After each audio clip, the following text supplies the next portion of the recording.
France के राष्ट्रपति Emmanuel Macron कुछ बहुत बड़े बहुत ही बड़े दांव लगा रहे हैं। और ये कोई छोटे-मोटे दांव नहीं हैं। ये दांव सिर्फ फ्रांस के लिए नहीं बल्कि टेक्नोलॉजी पर, देश की संप्रभुता पर और असल में तो पूरी दुनिया के भविष्य पर हैं।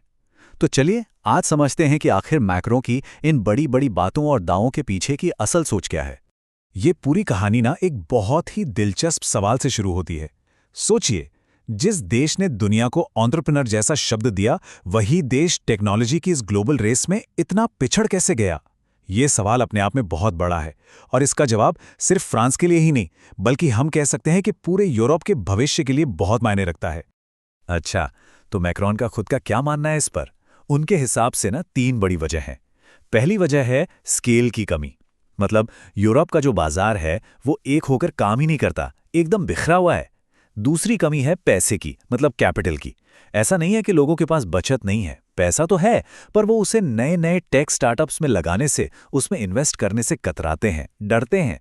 और तीसरी और शायद सबसे बड़ी वजह वो है रिस्क लेने वाले माइंडसेट की कमी।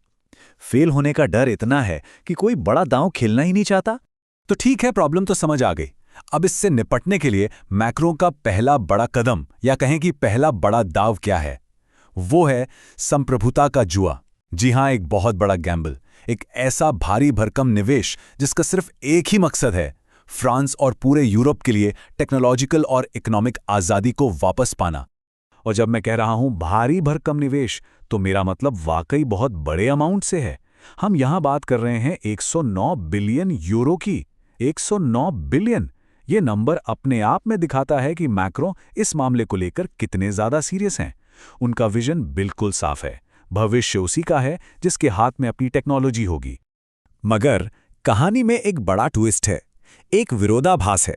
देखिए, बात हो रही है यूरोप की आज़ादी की, उसकी संप्रभुता की, लेकिन इसके लिए पैसा कहां से आ रहा है? यूएई से।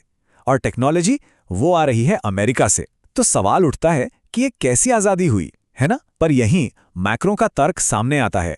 उनका कहना है कि संप्रभुता का मतलब ये बिल्कुल नहीं है कि हम दुनिया से कट जाएं।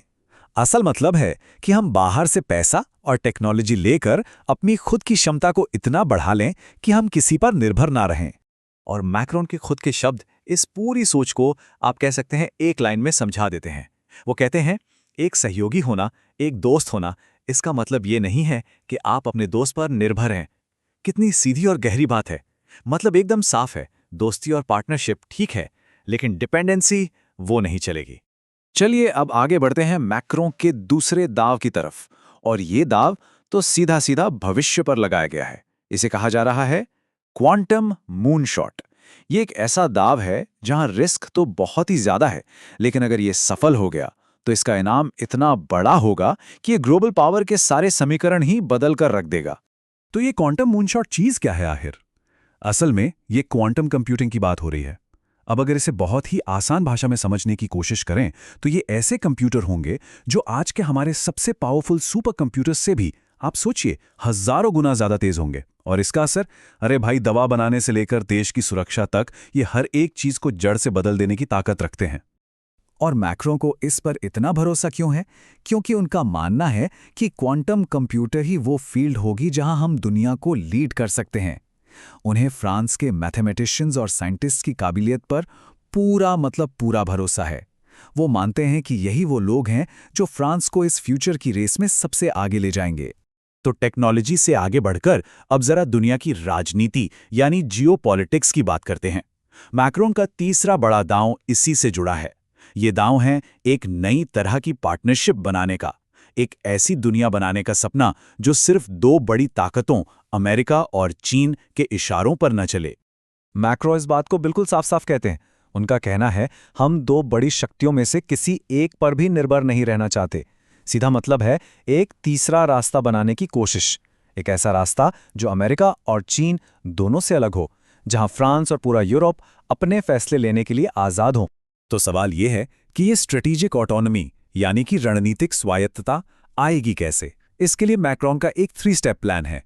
पहला कदम, जो पुराने दोस्त हैं जैसे अमेरिका, उनके साथ अपने गठबंधन को बनाए रखना है, उनका सम्मान करना है।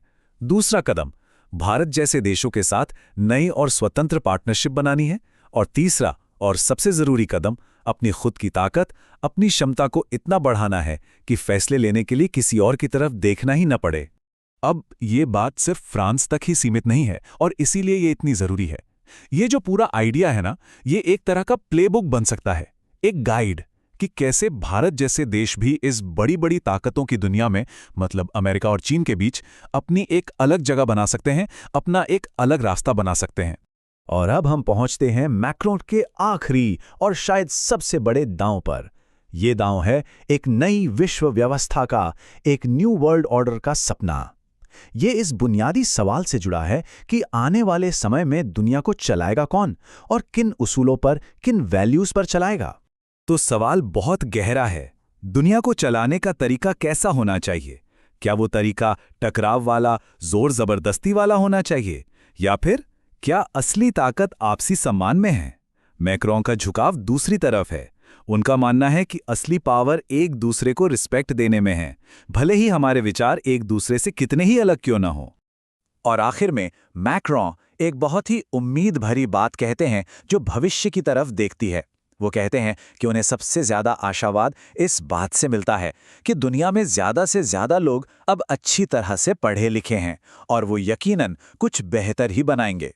अब देखिए, मैक्रों की ये बड़े बड़े दाव कितने सफल होंगे, कितने नहीं, ये तो आने वाला वक्त ही बताएगा। लेकिन एक बात तो साफ है कि वो भविष्य के लिए एक बहुत बड़ी और हिम्मत वाली सोच दुनिया के सामने रख रहे हैं।